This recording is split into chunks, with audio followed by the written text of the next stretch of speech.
Hi, I'm Charmaine. Welcome to Curiosity Over Fear, where we have the difficult conversations about overcoming fear with courage and curiosity. So, whether you're looking to change something with your career or just everyday life, I invite you to join me on this journey to be less fearful and more daring.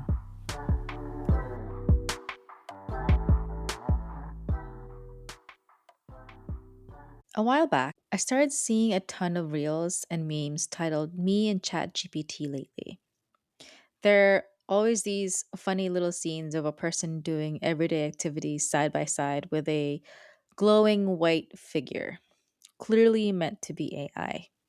They were having coffee together, shopping, reading, even holding hands, basically gallivanting like besties or lovers. And at first I laughed. I thought it was kind of funny.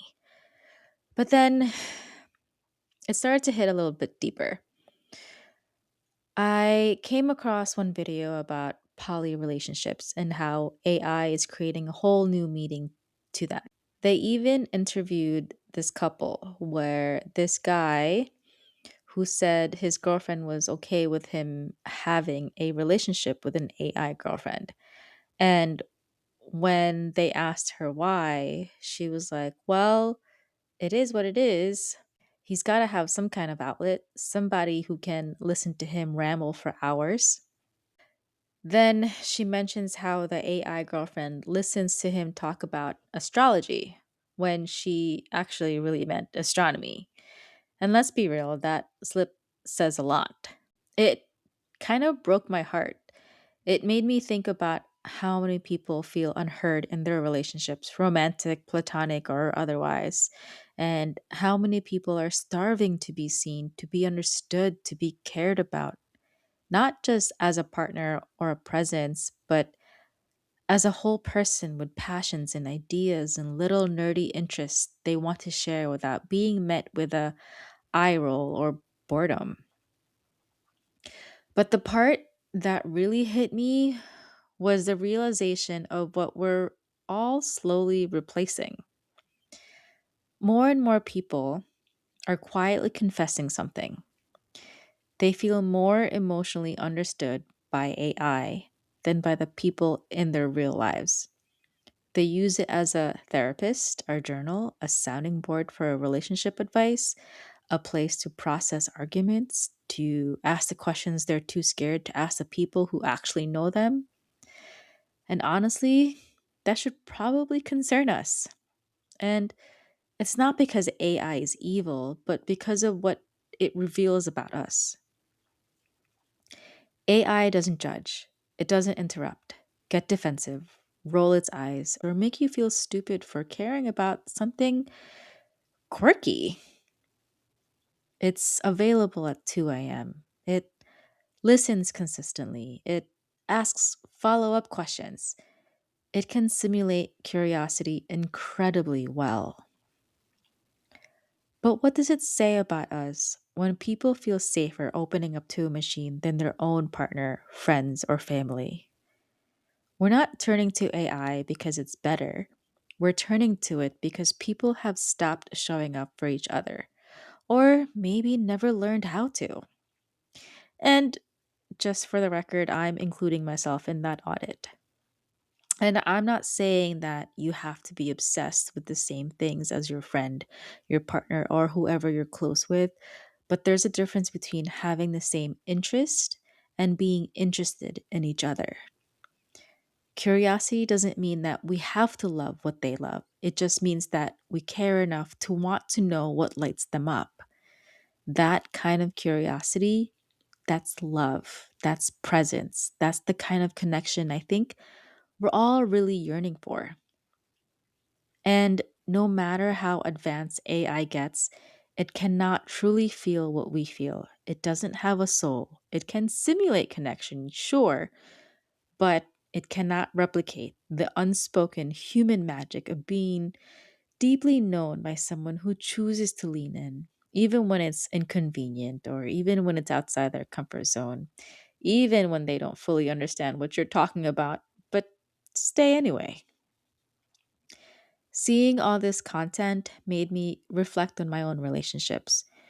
Am I being truly present? Am I being curious about the people I love, even when they care about isn't what I'd naturally care about? Am I being the kind of person someone would want to share their weird little passions with? It's a reminder that real connection takes effort. It takes choosing curiosity, even when it's easier not to. And I guess what I really want, what I think most of us want, is not just someone who listens, but someone who wants to, which is what makes this next part so funny and maybe a little ironic. So, I was doing a deep dive on all of my written work, trying to make sense of my voice, and I was dumping it all to AI. And at the end of it, the AI I was working with told me something. It said, my style is that of a storyteller, that I don't educate people by telling facts or ideas. I always lead with a story, always.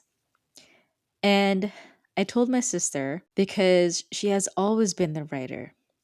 She majored in English, got into creative writing, even wrote a memoir essay a few years ago.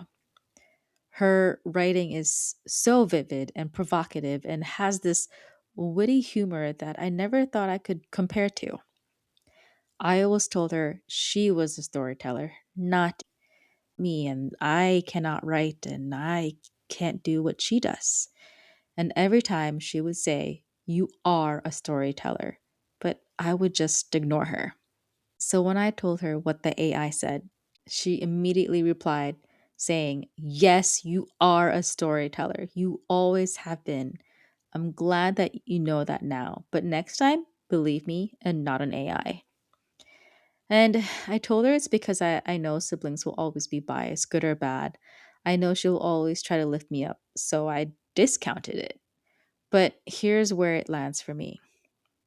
The AI said the same thing my sister had been saying for years, but I believe the AI first. And I've been sitting with that because maybe that says something about how hard it is to receive something true from someone who loves you.